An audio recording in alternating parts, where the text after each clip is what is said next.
We start this broadcast with diplomacy at its best. India-China ties, long in a state of deep freeze, show signs of being on the mend again. The bilateral meeting of Indian Prime Minister Narendra Modi and Chinese President Xi Jinping on the sidelines of the BRICS Summit was a landmark in so many ways. Above all, the culmination of months of diplomacy to defeat tensions. Here's a report.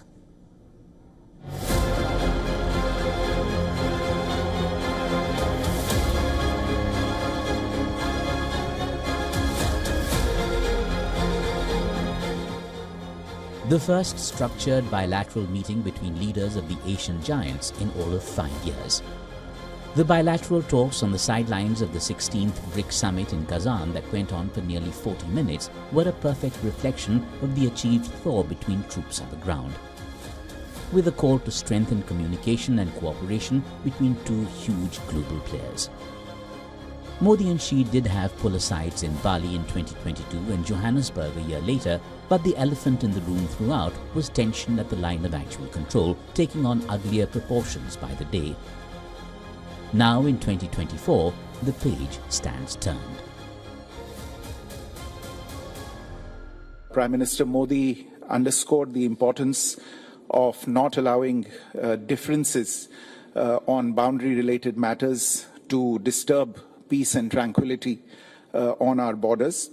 And in this context, the two leaders noted that the special representatives on the India-China boundary question have a critical role to play in the resolution of the boundary question and for the maintenance of peace and tranquility in the border areas.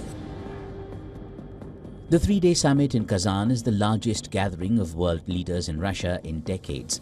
And the Russian president positioned it more than anything else as a signal to the West amid the war in Ukraine.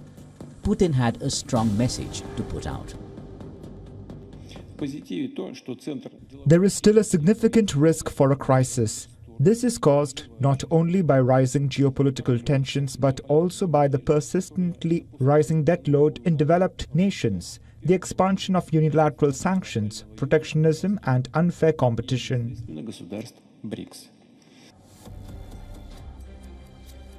As expected, the Russia-Ukraine war and the conflict in West Asia was the focus of the conclave.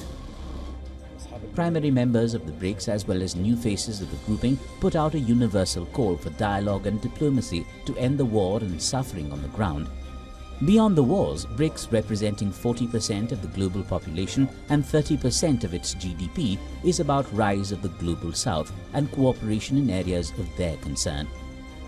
The Indian Prime Minister focused on economic potential. सीमा पार पिछले 4 वर्षों में उत्पन्न हुए मुद्दों पर बनी सहमति का हम स्वागत करते हैं।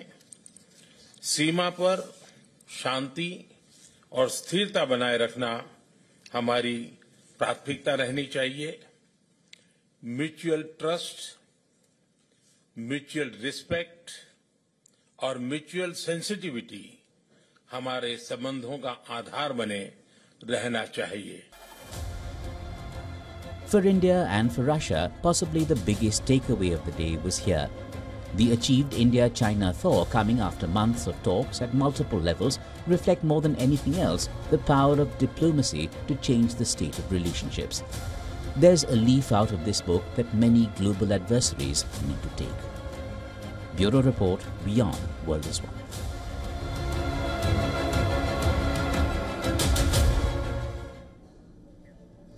Now, Assistant Editor for Foreign Affairs Siddhant Sibul has been tracking all the developments coming in from Kazan from the ground. He has a report. The day one of the BRICS Kazan Summit saw several big developments, whether it is the BRICS Summit itself with the Kazan Declaration being released, or whether it is the bilateral between Indian Prime Minister Narendra Modi and the Chinese President Xi Jinping. The big outcome of the bilateral, of course, is the fact that both have decided the resumption of the SR level mechanism on border issue that is led by the Indian NSA Ajit Doval and the Chinese Foreign Minister Wang Yi. Germany. Now, this was a mechanism devised in 2003 during the Prime Ministership of Atal Bihari Vajpayee, and it is looking as the first step towards normalization of the relationship. There are several low-hanging fruits as well in terms of how India and China can work together, including, of course, resumption of the Kailash Mansarovar Yatra. But all in all, whether it is the BRICS Summit or whether it is the India-China bilateral, lot of outcomes, and it looks like we're looking for a new chapter in global geopolitics in this year. With video journalist Ajit Sudhansipal for WION in Kazan, Russia. For all the latest news, download the WION app and subscribe to our YouTube channel.